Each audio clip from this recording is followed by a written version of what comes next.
సినిమాలల్లా side character చేసి purse పొరగలను మత్తులో ముంచే ఓ శ్రీరెడ్డి ఆడునవమ్మో జరగి పంచాయతీ దింపవా. అది జబర్దస్త్ షోలో నీ దండం పెట్టి రకరకాలుగా జనాల మనసులను రంజింపజేసే ఓ జబర్దస్త్ రోజా జరగి పంచాయతీ దింపవా.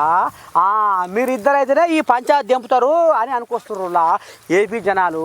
మరి ఏం పంచాయతీ ఏం కదో ఇందాం. విజయసాయి రెడ్డి శాంతి పంచాది నీ పాడైపోను. ఇక జబర్దస్త్ రోజా ఇక ఆమె ఉంటే కదా సినిమా హీరోయిన్ శ్రీరెడ్డి. ఇక వీళ్ళ చేతిలో పడ్డట్టే ఉందిగా. వీళ్ళు డిస్కషన్ చేసి వీళ్ళు చర్చ చేస్తేనే వీళ్ళ పంచాయతీ పొడుస్తట్టుందిలా.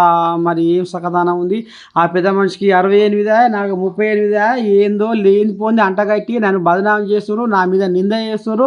నేను ఒక ఆడపిల్లని కూడా మీరు చూస్తలేరు అని ఓ రచ్చ రచ్చ చేసి పాడు చేస్తుర్రులా.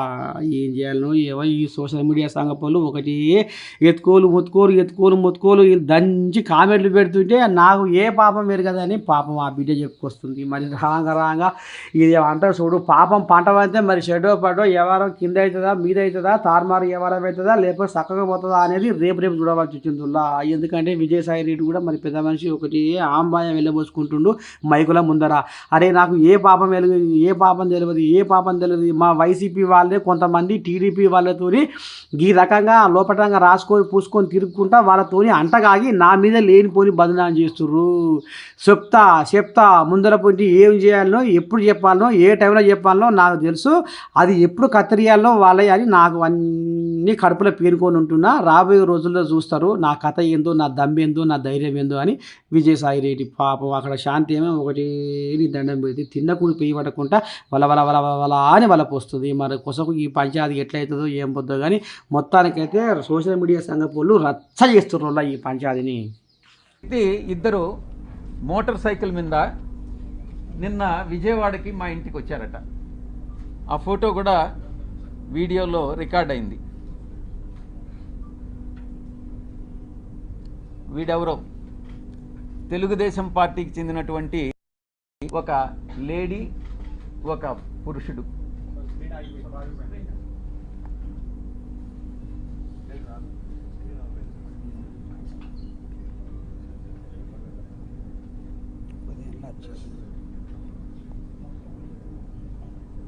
వీళ్ళు నేను ఒక్కటే చెప్తా ఉన్నా, వీడెవడో నాకు తెలీదు. వాడు ధైర్యంగా వచ్చి విజయసాయి రెడ్డి వాడు ఉండాడా ఇక్కడ, పారిపోయాడా అని అన్నాడంట. ఎక్కడికి పారిపోయాడు అని అన్నాడంట. వాడెవడో నాకు తెలీదు. వీడు డెఫినెట్గా తెలుగుదేశం గుండా అయి ఉంటాడు. ఆ గుండా వెనుక ఒక అమ్మాయిని కూడా తీసుకొచ్చాడు.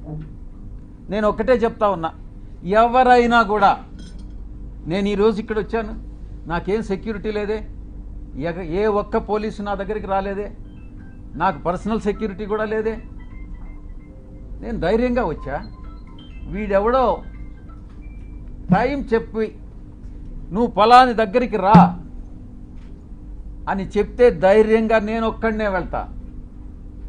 ఈ రకంగా ఏదో వచ్చి నేను భయపెట్టేస్తాను, నేను కొట్టేస్తాను, చంపేస్తాను అని ఈ రకంగా భయపెడితే తాటాకు చప్పుళ్ళకు భయపడేటటువంటి వాడిని కాదు అని నేను చెప్తా ఉన్నా.